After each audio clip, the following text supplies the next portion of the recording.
Psalms 91 is one of the greatest psalms for those who believe on Jesus Christ, because it is a detailed list showing us all of the many ways in which God demonstrates his love for us, and what the finished work of Christ has given to us, even in this life. In part 1 of our study, we looked at the foundation, our personal relationship with Jesus Christ, our connection to him, our oneness with him, as mentioned in verse 1. In part 2, last week, we looked at the many gifts and blessings that are included in that relationship. And I'll have a link to both of those previous studies in the description of this video. Now today, in this third and final part of our study on Psalms 91, we conclude by completing the circle, as this all returns once again to our relationship with Jesus Christ, our personal connection with him, as we see the final blessings and marvelous promises for us found in the final verses of the chapter, verses 15 and 16.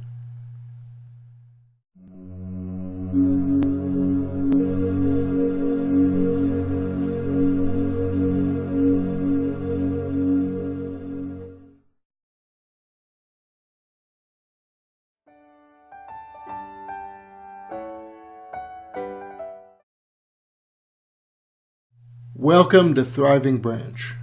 I'm Jim. This is the third and final part of our study on Psalms 91 in the light of the finished work of Jesus Christ. As I mentioned in the opening, the psalm begins by mentioning our relationship with Jesus Christ. And I find it extremely fitting that the 91st psalm ends by returning to the foundation of Jesus Christ and our relationship with him as well. It's as if the Spirit is reminding us, you started at the foundation of Jesus Christ, and you end at the foundation of Jesus Christ. So many of us get caught in legalistic traps and religious duty and performance. We search for hidden knowledge and deeper truth, when all God really wants is for us to rest in him and on what he has accomplished for us. That's why this psalm is such a good roadmap. It shows us the starting place, Christ, tells us every blessing of protection and safety and love that is ours in him, and then ends by saying, oh yeah, you end where you start too. It's a great comfort to know that everything is really complete in Christ. To know that nothing is left undone and that all has truly been accomplished.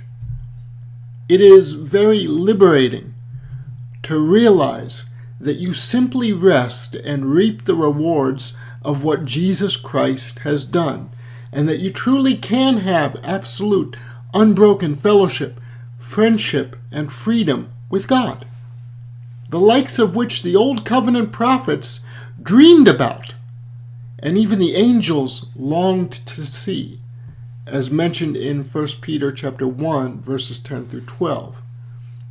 They were all looking for this. They all wanted what we have today in Christ. It's a great thing. That is, it would be a great thing to know these things if people actually knew them. But in many places, these truths have been forgotten, ignored, even distorted, so that this great truth of Christ and the good news of his gospel isn't so great anymore. Or so it would seem. That's why we study what we study. That's why we have been studying for 2 weeks on Psalms 91, to, in a sense, rediscover what is really ours in the gospel. And as we conclude today, let's look at the last two verses of Psalms 91.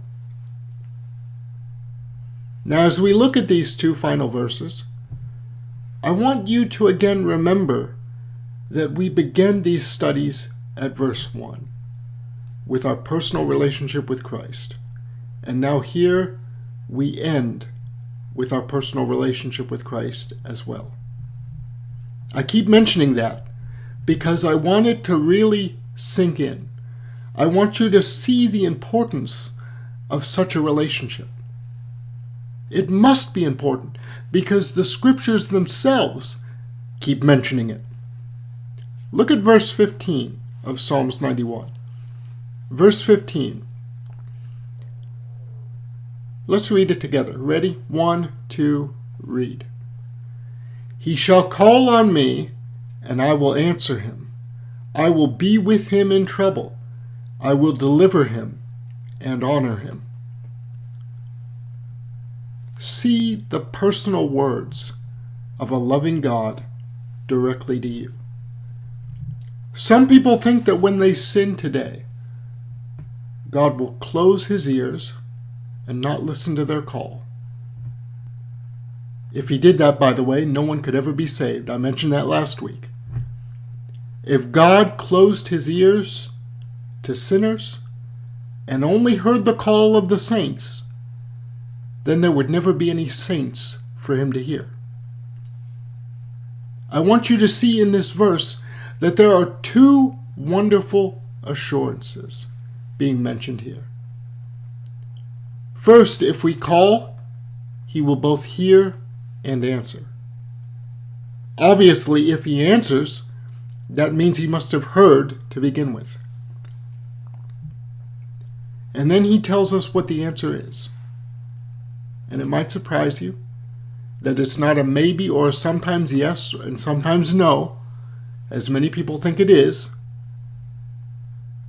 They present a God who is a gamble, one that you can't be sure of. One of the most famous sayings that people use when they want to sound religious and dramatic is that sometimes God says no, or a variation of that. You've probably heard someone tell you that before. Well, you know, brother, well, you know, sister, sometimes God says no. But look at this verse. Here, we see a God who says, I will. Not I might. I will. I will be with him in trouble. I will deliver him and honor him. That, my dear friend, is an absolute yes. This verse is our assurance in so many ways and on so many levels, not only for affirmative answers to our prayer. We already have that from 1 John chapter 3, verse 22, and 1 John chapter 5, verse 14, and other scriptures on top of those. But also this verse here gives us assurances in other ways as well. For example, if we get caught in any of the traps listed in the previous verses that we studied last week, even if we fail for any reason, including our own ignorance or stupidity, God does not leave us in our mess.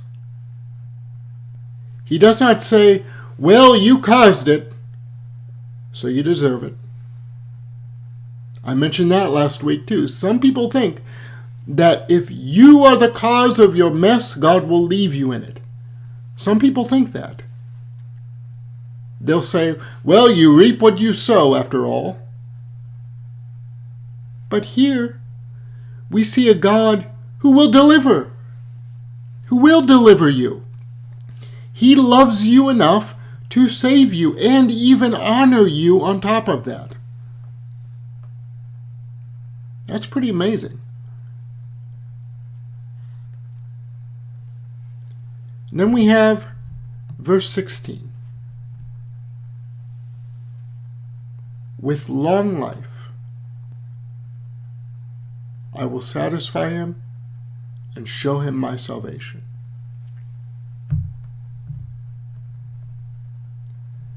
I want to show you this. I want to repeat this. The reason why I'm repeating these verses is to show you the relationship. We looked at them last week as blessings, but now we look at them this week as relationship verses. Does God want you to have a long and a satisfying life? Some people say no. But God here says yes. And it's not just about the blessing. It's about his character. It's about his nature. If you don't see God as a God who desires this for you, you will never be able to reach out and take it. You'll never be able to receive the gift because you won't think of him as the giver of the gift. That's why these verses are here. To show you the blessings, absolutely yes. But on a more foundational level, to show you the character of God. Because his character has been distorted. His character has been maligned. And as I mentioned last week, the Hebrew word for salvation here is Yeshua, Jesus. I will show him Yeshua. I will show him Jesus. With long life, God will satisfy you and show you Jesus. That's personal. Not only is that a blessing of long life, that is a blessing of relationship. And that is not a defeated life. That's not a roller coaster life of ups and downs. That's not a life plagued and stricken with poverty and disease either. It can't be, because salvation is with you. Yeshua is with you. Jesus is with you. The healer is with you. The provider is with you. His Spirit is inside of you.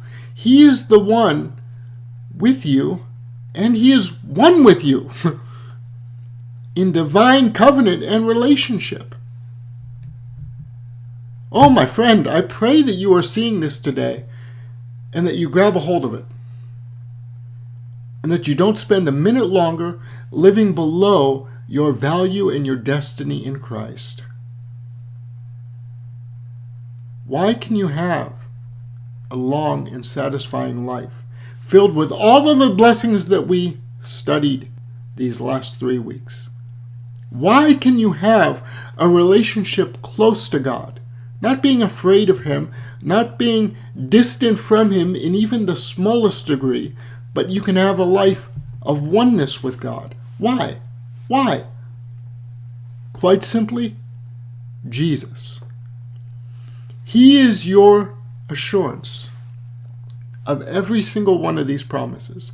If you have him, you have everything that we studied. If you have him, all of these are yours. Every single one of these promises. And all of God's promises, really. They're all yours because of Jesus. So relax. Rest. Enjoy. Reap the reward of Christ. Today in Christ, you don't reap what you sow. Today in Christ, you reap what he sowed. And what he sowed for you is far greater than even the best you could sow for yourself. And by the way, the best you could sow for yourself is still destruction, empty, vanity. You don't want to reap what you sow. You want to reap what he sowed. And the good news is, in Christ, you do. Enjoy the relationship. Live under the shadow of the Almighty, as we read about in Psalms 91. Enjoy the fellowship in the secret place of God. Be blessed.